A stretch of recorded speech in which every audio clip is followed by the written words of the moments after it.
ইসলাম কায়েম হবে, না হয় ইসলামকে প্রতিষ্ঠা করার জন্য, দ্বীনকে কায়েম করার জন্য আমাদের জীবনের শেষ রক্তবিন্দু দিয়ে আমরা শাহাদাতের নজরানা পেশ করব ইনশাআল্লাহ। আমাদের চূড়ান্ত সিদ্ধান্ত নেওয়ার সময় এসেছে। আমরা সত্যিকার অর্থে নিজেদেরকে একজন মুসলমান বানাতে চাই, আমরা নবীর খাঁটি উম্মত হতে চাই, আমরা কোরআনের আদর্শের সৈনিক হতে চাই, আমরা আল্লাহর প্রিয় বান্দা হতে চাই। আর এই পথ একটাই, সেই পথ হলো ইসলাম। ইসলাম ছাড়া বিকল্প কোনো পথ নেই। আল্লাহর প্রিয় বান্দা হওয়ার জন্য দ্বিতীয় কোনো পথ আমাদের সামনে নেই, ঠিক কিনা? আমরা যদি বিশ্বাস করি ইসলামের এই পথ হচ্ছে সিরাতুল মুস্তাকিমের পথ, এই পথ হচ্ছে জান্নাতের পথ, এই পথ হচ্ছে কল্যাণের পথ, তাহলে এই পথে পিছপা হওয়ার, অলস হয়ে বসে থাকার কোনো সুযোগ আমাদের নেই। আজকে প্রিয় ভাই বন্ধুগণ, যেই সময় আমরা এখানে ঈদ মিলনের অনুষ্ঠান করছি, যে সময় আমরা ঈদ উদযাপন করছি, আজকের এই দিনেও আমার ফিলিস্তিনের মুসলমানদের, নিরীহ মুসলমানদেরকে নির্মমভাবে হত্যা করা হচ্ছে।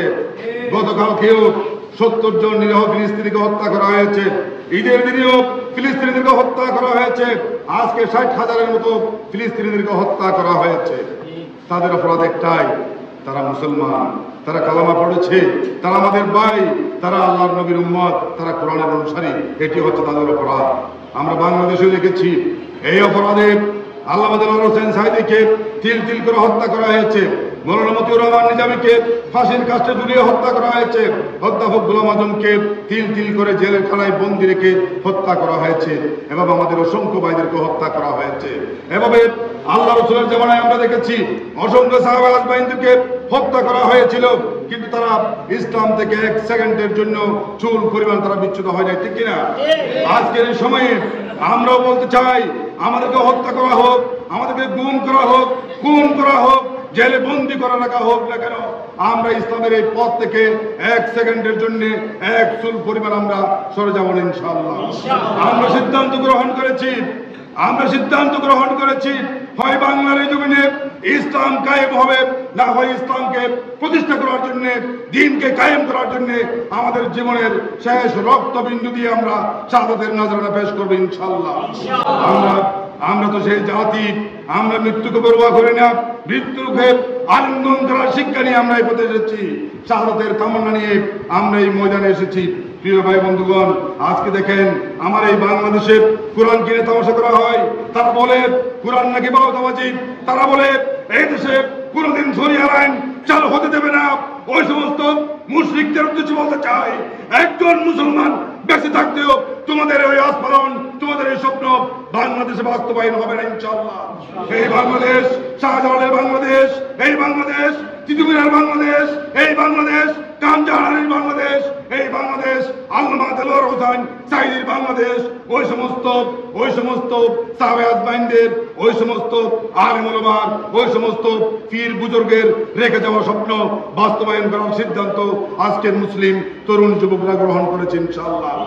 আমরা এই বাংলাদেশে অনেক শাসন দেখেছি, বিগত 54 বছরের শাসনের নামে এই বাংলাদেশের উপরে শোষণ হয়েছে। আমরা দেখেছি এই দেশের মানুষের ভাগ্যের পরিবর্তনের পরিবর্তে তাদের নিজেদের ভাগ্যের পরিবর্তন হয়েছে। হাজার হাজার কোটি টাকা দেশ থেকে বিদেশে পাচার হয়েছে, তারা গাড়ি বাড়ির মালিক হয়েছে। আমার দেশের চাষা বসা কৃষক শ্রমিকের ভাগ্যের কোনো পরিবর্তন হয় নাই, ঠিক কিনা? আমরা বিশ্বাস করি যে আল্লাহ আমাদেরকে সৃষ্টি করেছেন, সে আল্লাহ আমাদের জন্য সর্বোত্তম বিধান দিয়ে আমাদেরকে শাসন ব্যবস্থা পরিচালনা করার জন্য তিনি সেই বিধান দিয়েছেন।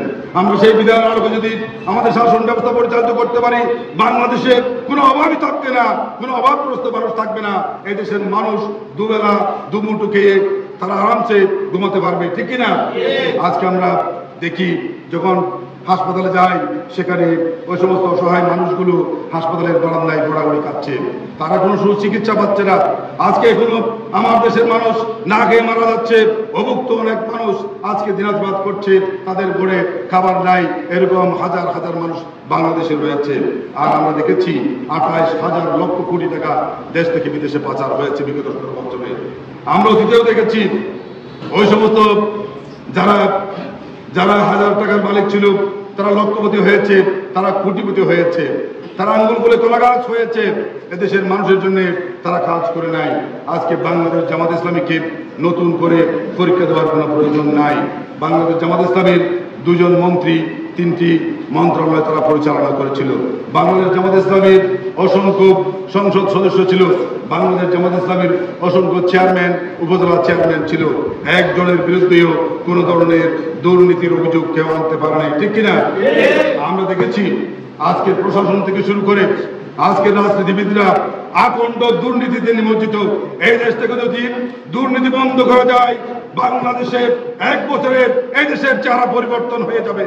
বাংলাদেশ জামাত ইসলামী এই দেশটাকে দুর্নীতিমুক্ত একটি বাংলাদেশ গঠন করতে চায়। বাংলাদেশ জামাত ইসলামী ঘুষ মুক্ত একটি বাংলাদেশ গঠন করতে চায়। বাংলাদেশ জামাত ইসলামী 18 কোটি মানুষের 36 কোটি হাতকে কর্মীর হাতে পরিণত করতে চায়। বাংলাদেশ জামাত ইসলামী বেকার মুক্ত একটি সমাজ উপহার দিতে চায়।